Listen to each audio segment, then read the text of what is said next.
दी है सर।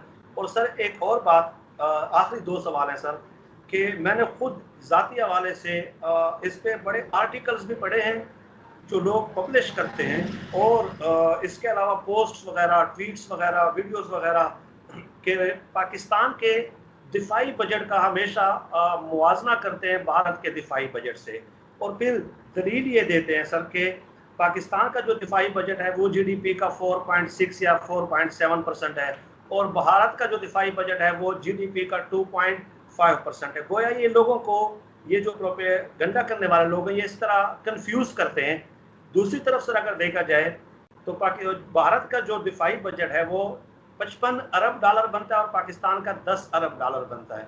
तो ये 10 जो नहीं, लोग हमारा कोई 9.25 है हमारा जो बजट है, और डॉलर की कीमत बढ़ जाने के बाद तो मेरा ख्याल 9 से भी कुछ कम हो गया। लेकिन आपकी बात दुरुस्त है, ये प्रोपेगेंडा चलता रहता है। दरअसल जो सोचने की बात है वो ये है कि क्या पाकिस्तान को भारत से खतरा है या नहीं। ये तो कोई छुपी भी चीज नहीं है।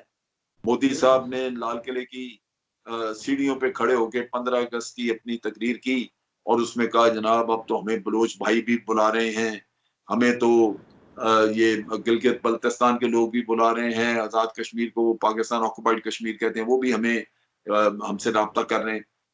उन्होंने कोई चीज छुपाई नहीं। बांग्लादेश की कहानी भी उन्होंने जाके बाहर कर दी, और अब अपने लोगों को आम कहते हैं कि जनाब अब हमने कश्मीर लेना है, इनसे वापस लेना है, पाकिस्तान से गिलगित बल्तिस्तान लेना है। आपका सी पैक गुजरता है तो वो चाइना से एहतजाज करते हैं कि ये हमारा इलाका, आप किधर आ गए। तो ये चीजें तो कोई ढकी छुपी नहीं है। लेकिन ये भी एक हकीकत है कि भारत की फौज जो है वो कोई 13 लाख है और पाकिस्तान की फौज 5.5 लाख, यानी हमारे से दुगनी से ज्यादा आदमी है उसकी। तो आपने करना उसका मुकाबला है। आप अपनी फौज को कम पैसे दे दें, भारत को आने दें, ये आपकी चॉइस है। आप उसका खर्चा उठाएं, उसको हथियार तो देने हैं ना आपने, अगर लड़ना है तो हथियार देने हैं। ये तो आप अल्लाह का शुक्र अदा करें कि आपकी फौज आपके मुंह पे नहीं मारती कि जनाब इतनी बड़ी फौज है, पहले इतनी बड़ी खड़ी करें, हम इतने छोटी फौज होगी, इतने बड़ी से क्यों लड़े। अगर आपकी फौज ये कहे कि जनाब वो 13 लाख है, कम से कम हमें भी 8-7 8-9 लाख तो हमारा भी करें ना काम, ताकि हम भी लड़ सकें, तो फिर आपको उतनी फौज और रखनी पड़ेगी। तो फौज तो ये नहीं कहती, फौज तो ये कहती कि जो है सो है, लेकिन कम से कम इसको हथियार तो दो ना, लेके आज के मॉडर्न हथियार। तो एक तो ये है। अब इसमें जो सोचने की बात होती है, कौमों को जो बाहर से खतरात होते हैं वो खतरात आपके बस में, आपके काबू में नहीं होते। वो जिनकी नजर बाहर से बुरी है, जो आपके ऊपर एक गंदी नजर रखते हैं अपने मकासद के लिए, खतरात तो वो आपके लिए पैदा कर रहे हैं। आपने खतरे का मुकाबला करना। अब मुकाबला करने के लिए ये कहना कि जी ये जीडीपी का 9% है या 10% है, भाई आपका हल है जीडीपी को बढ़ाना। अगर आपको खतरा नजर आ रहा है तो खतरे को आप हाथ जोड़ के टाल नहीं सकते। आप नहीं भारत को कह सकते कि मोदी साहब हमारे लिए ये खतरा ना पैदा करें, वो तो करेगा। लेकिन अगर आपको जीडीपी की फिक्र है कि उसका ये 9 ये उसका 9% हिस्सा बनता है या 10% बनता है, तो भाई इसको 6% पे ले आओ, जीडीपी बढ़ाओ। टैक्स तो देना कोई नहीं चाहता। टैक्स चोरी करने के लिए बड़े से बड़ा आदमी, डिफेंस बजट पे जितने लोग ये इतराज करते हैं कि पहले आप टैक्स की रिटर्न निकलवा के देखिए, टैक्स देते हैं, तहफ़्फ़ुज़ मांगते हैं कौम के लिए, हुकूमत से मुराद सारी मांगते हैं, इंफ्रास्ट्रक्चर भी कहते हैं बड़ा बेहतरीन होना चाहिए मुल्क का, तो भाई टैक्स भी दो। पिछले दिनों ताजरों को इकट्ठा किया, ताजर जनाब हड़ताल करना शुरू हो गया। क्या झगड़ा क्या था? हुकूमत ने कहा जी हम आपसे टैक्स रिटर्न लेना चाहते हैं, हड़तालें हो गई मुल्क। तो जिस कौम की ज़हनियत ये हो कि वो टैक्स तो देना, इतराज इन चीजों पे उठाए, भाई जिन जिन के मुल्कों को खतरा होता है बाहर से, वो खतरात नहीं टलते, उनका मुकाबला करना पड़ता है। तो मुकाबला करने के लिए अगर आपके पास पैसे नहीं होंगे, आमदन नहीं आप बढ़ाएंगे, तो दुश्मन तो नहीं बाज आ जाएगा, उसने तो जो करना वो करेगा। आपने, भारत ने जो अपने अज़ाइम रखे हुए हैं वो तो वो करेगा। आपने मुकाबला करना है कि नहीं करना, ये आपका फैसला है। और अगर आपने मुकाबला करना है तो हकीकतन आपको जीडीपी का इससे कहीं ज्यादा बड़ा हिस्सा चाहिए। उसमें जरूरत है कि आप अपनी आमदन बढ़ाएं, लोग टैक्स दें।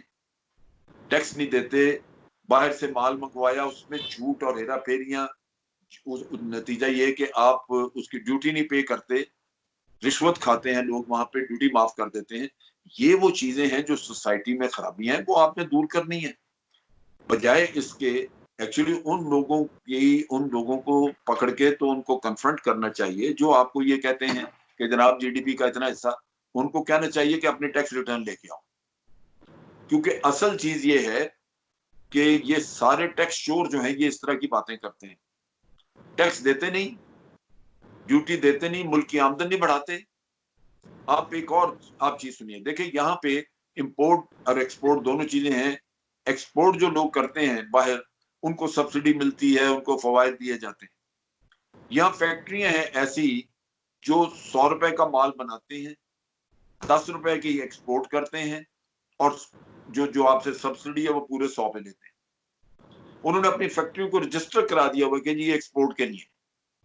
क्या ये इतनी बड़ी बेईमानी कि आप 90% यही माल बेच के तो उसके ऊपर भी सब्सिडी लेते हैं गवर्नमेंट से? ऐसे ऐसे चोर हैं। तो ये चीज जो है ये हमेशा समझना चाहिए कि बाहर से जो खतरात हैं वो आपका दुश्मन उन खतरात को कम नहीं करेगा, वो खतरात बढ़ेंगे। लेकिन आपने अपनी आमदन बढ़ानी है। आप अपने मुल्क के साथ अगर मोहब्बत करते हैं, पुरखलूस हैं, तो आपने टैक्स भी देने हैं, ड्यूटियां भी देनी है, ज्यादा से ज्यादा एक्सपोर्ट बढ़ानी है ताकि आपके मुल्क को ज़र मुआवजा मिले, और फिर आपकी जीडीपी बढ़ेगी तो ये खुद ही जीडीपी का कम हो जाएगी। ये जो जो आप आज आपको 10% नजर आती है, ये शायद 6% हो जाएगी या 5% हो जाएगी अगर आपकी जीडीपी बढ़ती है। तो जीडीपी बढ़ाना असल आपकी जिम्मेदारी है। इसके ऊपर बकवास करना कोई जिम्मेदारी नहीं है कि जी बजट इतना है या उतना है। ये तो बेर मिनिमम है, कम से कम आप इससे ज्यादा और क्या काम करें। बिल्कुल सही।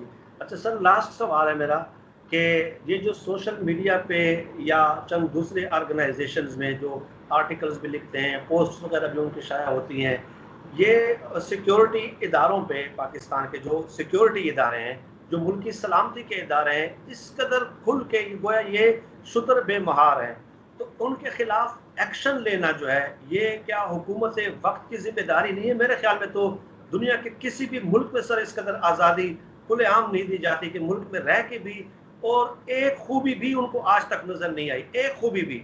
सिर्फ और सिर्फ वो तनकीद करते हैं और उनकी खामियां तलाश करते हैं। ये एक बहुत बड़ा मैं समझता हूँ एक नुक्स है हमारे सिस्टम में। यहाँ पे हम अक्सर औकात कहा जाता है कि जी मीडिया आज़ादी, इनफैक्ट मेरे नुक्ता निगाह के मुताबिक मीडिया और पब्लिक, सोशल मीडिया ले लें कोई भी, ये शायद जितने आज़ाद यहाँ पे हैं दुनिया में कहीं नहीं। और पाकिस्तान वाहिद कौम है जो जहाँ पे लोग जो हैं वो अपने ही जो जो चौकीदार है ना उसके ऊपर भौंकते हैं। यानी जो आपका चौकीदारा कर रहा है, जो आपके मुल्क की सरहदों की रखवाला कर रहा है, ये इतने, यानी कुत्ता भी अगर आप रखें तो वो आपकी रखवाली करता है, जिस घर में होता है वो उसको उसकी सपोर्ट करता है, उसकी हिफाजत करता है। यहाँ ये इंसान बसने वाले हैं, ये देखिए कि ये इतने भी वफादार नहीं अपने मुल्क के साथ, ये अपने ही लोगों पे भौंकते हैं। तो ये मैं समझता हूँ बड़ा अलमिया है। अब ये चीज अगर को भारत में देखे जाके सवाल ही पैदा नहीं होता कि वो मीडिया का एंकर हो कोई या कोई और आदमी अगर ये करे तो आप देखेंगे कि वो अगले दिन जेल में पड़ा होगा, वहां पे छोड़ते नहीं। और यही चीज अमेरिका में तो खैर सोच भी नहीं सकता कोई।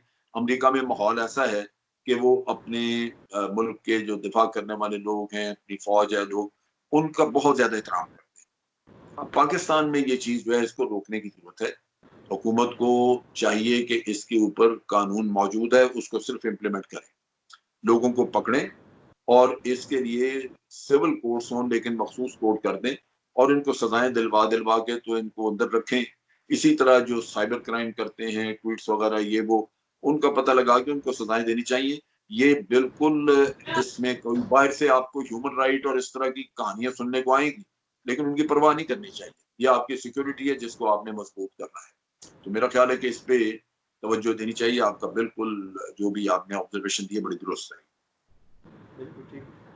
बहुत बहुत शुक्रिया सर, आपने बहुत कीमती टाइम दिया हमें, और यकीनन जो देखने वाले नाजरीन हैं और वो समझ गए होंगे जो सवाल मैंने किए और जनरल साहब ने जवाब दिए हैं कि उनमें से जो प्रोपेगंडा करने वाले हैं, अक्सरियत ही 99% प्रोपेगंडा ऐसा है जिसका सिरे से कोई वजूद नहीं है यानी जनरल कियानी साहब के बारे में ये कहना कि ऑस्ट्रेलिया में जजीरा पूरा खरीद लिया है और वो ऑस्ट्रेलिया में मुकीम है और अरबों डॉलर यहाँ से ले गए, हालांकि जनरल साहब ने बताया कि वो मुल्क से बाहर है ही नहीं।